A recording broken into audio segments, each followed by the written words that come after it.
தொடர்ந்து செய்தியாளர் கோபிநாத் இணைகிறார். கோபிநாத், இப்போது இந்த கருணாபுரத்தில் 7 உடல்கள் ஒரே இடத்துல வைக்கப்பட்டிருக்கு. அங்கே எதிர்க்கட்சி தலைவர் போகிறாரு அப்படின்றத நம்ம பார்த்தோம்.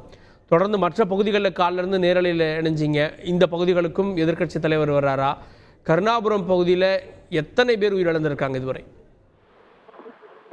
கருணாபுரம் பகுதியில் 20க்கும் மேற்பட்டோர் உயிரிழந்ததாக நமக்கு கிடைச்ச தகவலா பார்த்துட்டு இருக்கோம். தொடர்ந்து பிரேத பரிசோதனை முடிந்து உயிரிழந்தவர்களின் உடல்கள் அவங்களோட குடும்பத்தினிடம் ஒப்படைக்கிற பணி நேற்று இரவு முதலே தொடர்ந்து நடந்துட்டு இருக்கு. இந்த நேரம் வரைக்கும் பெரும்பாலான உடல்கள் வந்துவிட்டதாக வருவாய்த்துறை அதிகாரிகள் தெரிவிக்கிறாங்க. நம்ம பார்த்துட்டு இருக்க காட்சிகள் எதிர்கட்சி தலைவர் எடப்பாடி பழனிசாமி அவர்கள் கருணாபுரத்தில் வைக்கப்பட்டுள்ள, அதாவது வீதிக்கு வீதி, தெருக்கு தெரு ஒரு உடல் வைக்கப்பட்டு இங்க பாத்தீங்கன்னா இருக்க தெருக்கள் முழுவதுமே கண்ணீர் மல்க அழுதுட்டு இருக்காங்க.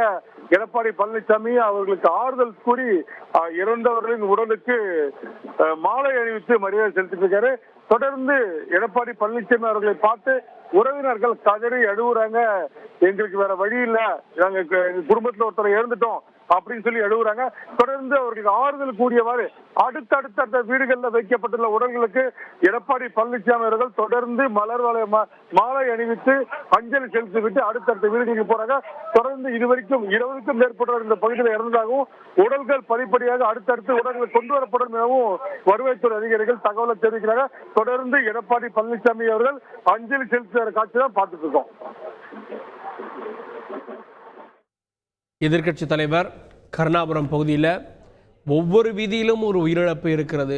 ஒவ்வொரு வீதியாக சென்று உயிரிழந்தவர்களுடைய குடும்பத்திற்கு ஆறுதல் தெரிவித்து உயிரிழந்தவர்களுடைய உடலுக்கு மாலை அணிவித்து செல்லக்கூடிய காட்சிகள் தொடர்ந்து வருகின்றன. அந்த காட்சிகளை தொடர்ந்து பார்க்கலாம்.